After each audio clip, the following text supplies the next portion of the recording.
Good afternoon, everyone. My name is Jamie from Vertical Future. I'm the founder and CEO. Today I'm going to talk to you about controlled environment agriculture and more specifically vertical farming, what's going on in the sector, and then a bit about our company, our solution, and our current fundraise. Typically when I do presentations, I start with this slide because I think it's a really interesting quote. There is no energy crisis, food crisis, water crisis, or environmental crisis. There is only a crisis of ignorance. And I think a lot of that resonates with what's happening today. I think if you don't believe in climate change and you don't believe in the statistics, there is a degree of ignorance that is going on. Food and water scarcity is happening around us. It's more acute in particular regions of the world. Here in the UK, it's relatively stable, but there are multiple examples which I'll go on to that demonstrate that even in the UK, it's becoming more challenging year on year. So one example would be it's a 1.1 very simple example. It's a 1.1 billion pound bagged salad market in the UK per annum, and we get most of that from southern Spain. And actually, if you can look, using a satellite, you can actually see the scale of production that's happening in southern Spain. And very minor changes in the seasons and temperature differences caused massive variability in price and availability of products in the UK overnight. So that just demonstrates how fragile our food system is. And I think a lot of that is to do with the fact that we have a very interconnected food system. The developed countries are obviously more reliant on the emerging markets. From a more of a financial standpoint, if we look at the US, this is a projection from LSE, and it looks essentially at profits for traditional agriculture and how they could be impacted by 2070. And this is quite alarming. So standing here, as a head of a vertical farming company, I'm not saying that we should be replacing everything with vertical farms. That's nuts. Or indeed greenhouses.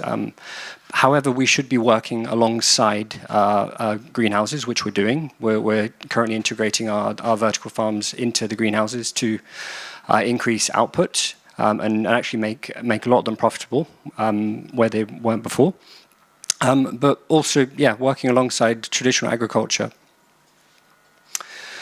There's been a lot of negative press about our sector in recent years, which I'd like to address. We're a technology company, so we actually build all the tech, and I'll go on to that. But most of the failures have been in the for the operators. So there's obviously two sides to the coin. There's the picks and shovels, and the operators. A lot of this has been down to the capital markets. There were the interest rate increases, a year and a half ago or more. But I'd say more of it has been because there's been this excitement that originated in the US when people discovered that LEDs were improving and acted like this is some kind of new market. Vertical farming in various forms has been around for a long, long time. So it's nothing new. We're just in a new wave of it. So this is an example of a company called Calera, and I could talk for about 20 minutes about everything that's wrong just by looking at that one picture in terms of technology, the fact that they've got glass around it, so it looks really good, but obviously you've got the effect of the sun coming in, which is going to affect some of the growth zones and others not. But and I think one of the biggest things is also there's been a lack of understanding for agronomy and plant science, and the need to actually have credible people who've come from traditional agriculture or from glass houses that get involved in vertical farming. And I think if you look at many of these companies that have failed, there are shared characteristics for everything I've pretty much outlined. So in terms of who we are, we were set up in 2016. We're a CEA technology company. We're almost entirely horizontally and vertically integrated. So not only do we produce about and manufacture about 60 to 70% of our technology in-house. So that's everything from robotics to LEDs to the growing systems and so on. But you've got the manufacturing component as well, which allows us to actually control the supply chain. And that's very unique globally. We don't actually think we have competitors who are doing that. We're also very active, so we just graduated from the Unreasonable Impact program with Barclays. We're very active in the World Economic Forum, and we're also involved with the World Green Economy Organization. And notably, we were voted independently the #1 CEA tech company in the world, and 12 across the whole FoodTech system this past year. So that was a really good achievement for our team. There's a shot of some of our systems. That's a farm in Northamptonshire. On the right-hand side, you can see the robotics that effectively work with our software to transport different different trays with different types of products to different parts of the farm, depending on the different algorithms that we use. On the left-hand side is typically what we would provide to customers with various viewpoints to effectively design their farm from scratch. So our farms are very much modular, but there are a lot of aspects to them which are not modular. And here's, for me, where it gets interesting, because I think the future for our sector, and I mean, this is not just about vertical farming or CEA in general. It's about traditional farming as well. This is a sector that is going to be driven by data in the future. This is a screenshot of our in-house SaaS platform, Diana. And if you can see at the top here, these are product parameters for different spectra of LED lights. And we can control every 6 meters squared of growing space across any size installation. And obviously create algorithms, because every single crop requires something different. We're a long way away from developing bespoke algorithms that are perfect for every crop. But that's also very interesting because it creates a massive commercial opportunity as we get closer and closer. And then, yeah, you can see that we have a lot of other variables within there as well. So we control all of the obvious parameters like humidity and temperature and so on, but also space utilization, transportation of the crops, and so on. And all these different variables make up what we call growing algorithms. Here's another view. So this, for example, would be what an operator would be seeing through the SaaS platform. And by the way, we have visibility for any farm that we build globally of what's going on 24 hours a day. We're building a customer service function as well.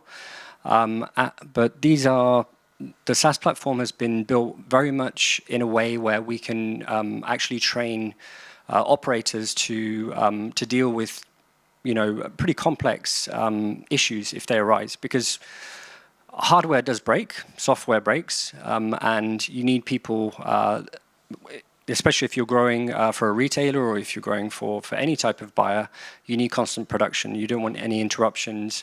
Therefore, we've built it in a simple way. And here's where it gets even more interesting. So for us, plants are biofactories, and this is being talked about more and more. So if you look, the next slide, we're going to show the total addressable market for these. But we're now operating in the retail space. We're using our we're using our systems to grow effectively tree saplings.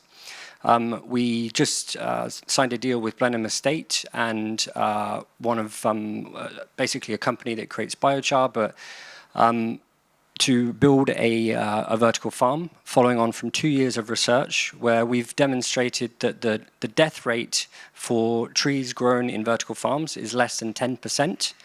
Versus a death rate of up to 60 or 70% if you're using traditional means. So if you talk about the carbon markets, this has massive potential.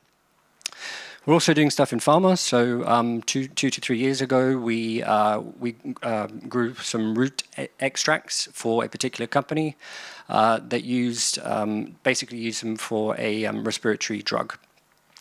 And then the last one, which is really interesting, is space. So we're working with NASA, we're working with Axiom, and we're going to be the first company globally to have our systems in space, which is really interesting. Our engineers were out in Houston designing the systems a couple of weeks ago, and this is obviously a very long-term goal for us, but in 2026 we should have our systems in low Earth orbit, and then I think from moving into the 2030s, I'm not an expert in this, you can look to Max at the back of the room who knows a lot more about space. But there's then a plan obviously for lunar and then obviously exploration to Mars. Here's the size of the market. But I should say that the current total addressable market for space is estimated at about 630 billion at present, but others say it's moving to about 1.8 trillion by 2030.